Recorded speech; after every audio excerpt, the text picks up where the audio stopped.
Well, let me read this one of the final paragraphs of your piece because I think it's prescriptive and in some ways it was prophetic. What is needed is a new paradigm of disrespect for the banker, the financier, the one percenter. A new civic space in which he is openly reviled, in which spoiled eggs and rotten vegetables are tossed at every turning. What is needed is a revival of the language of vigorous old progressivism, wherein the parasite class was denounced as such. What is needed is a new resistance. We face, as Hessel describes, a system of social control that offers nothing but mass consumption as a prospect for our youth, that trumpets contempt for the least powerful in society, that offers only outrageous competition of all against all. To create is to resist, writes Hessel. To resist is to create. And then your final paragraph, such creativity, alas, is unlikely in New York. And you go on to say the city is regressing. This sparks no protest from its people. And literally, I think as you probably sent this in to Orion Magazine, or maybe a couple of weeks before or after you sent it in, we get Occupy Wall Street. I eat my words, man. Well, listen, it's a huge piece, and the only thing that I think is inaccurate and may have been unpredictable was that last paragraph where you thought it would be unlikely to see this rise up. What do you think? What accounts for that? I mean, both your lack of optimism to see any type of revolt and the fact that we are seeing now, at least to some degree, a growing and aggressive and strong rebellion against this. Yeah, well, like I said, I completed the first draft of that article with more or less that kind of dark and rather despairing ending. I completed it, almost a year ago. So,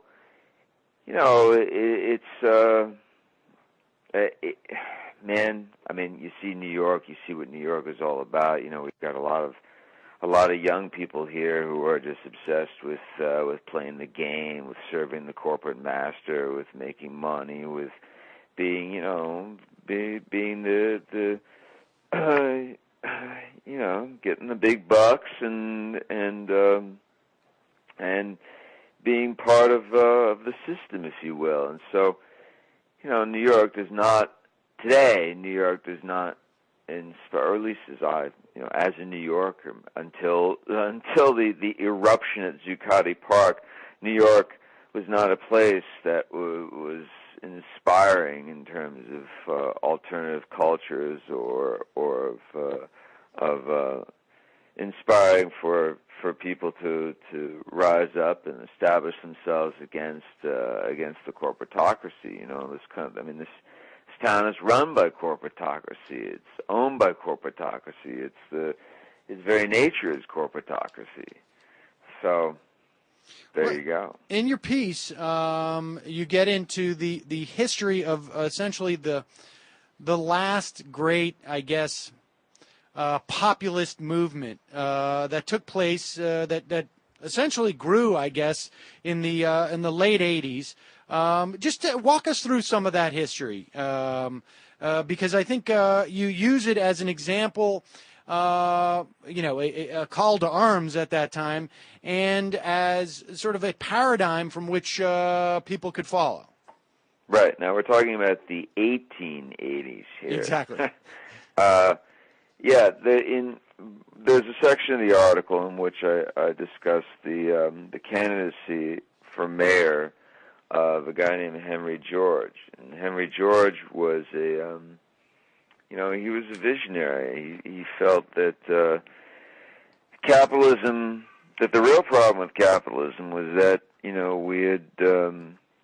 we had given to those who did not do their fair share of work, we'd given to them all sorts of outrageous remuneration. And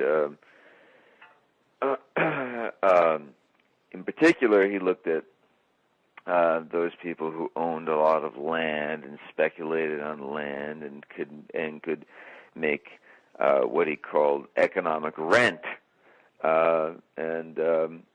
He basically said, all right, we've got a lot of rentiers in our society, people making money without doing productive labor. So how do you fix this? Well, you change the laws so that you get rid of the rentiers and so that people have to actually work for a living.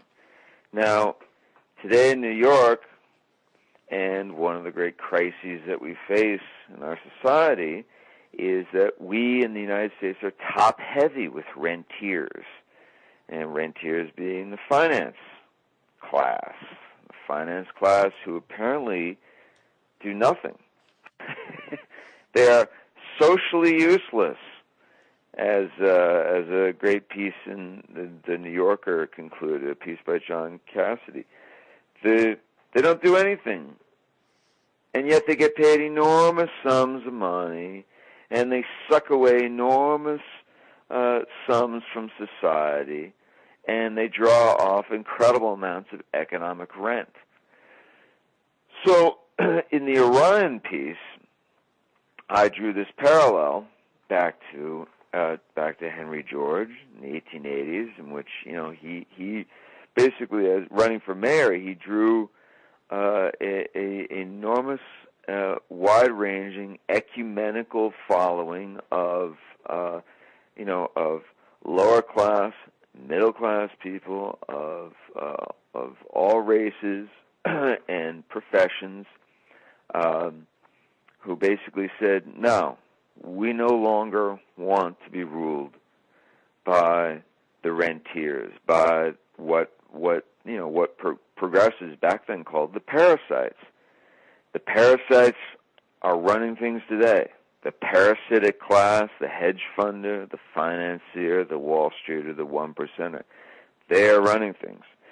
And I think it's high time too that the progressive movement today embrace that old muscular language of progressivism that a guy like Henry George back in the 1880s used, talking about the hedge funder and the Wall Streeter as a parasite. Because these are parasites. They're blood-sucking vampires. They're ticks fattening themselves on society. And, something has to be done, man.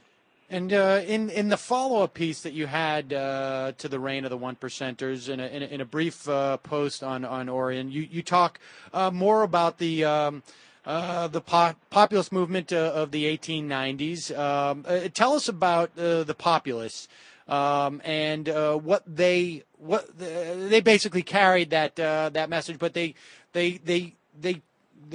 transferred that message into to not just protest, but into political power. Right.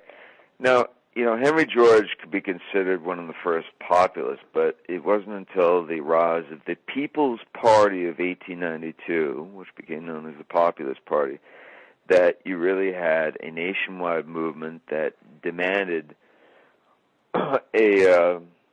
It demanded a transformation of law in favor of the working men and what were then called the productive classes against the parasite classes. Now, the populists, arose out of it was an agrarian movement. It was a movement of farmers from the Midwest, basically said that they no longer wanted to be exploited by monopoly bankers and railroad owners who were controlling railroad transport rates and controlling the systems of credit and impoverishing these productive classes, these farmers, who could not survive in the marketplace.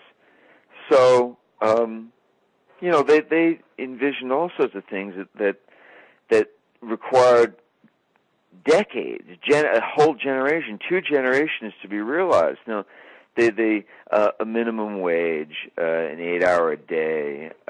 They wanted to nationalize the railroads, nationalize the telegraph services. They wanted to create a bank, a people's bank, that would regulate money on behalf of the public interest. They wanted to create all sorts of Social Security protections. Now, a good number of these populist ideas, first floated in the 1890s, were later put into effect by FDR in 1934 and thereafter.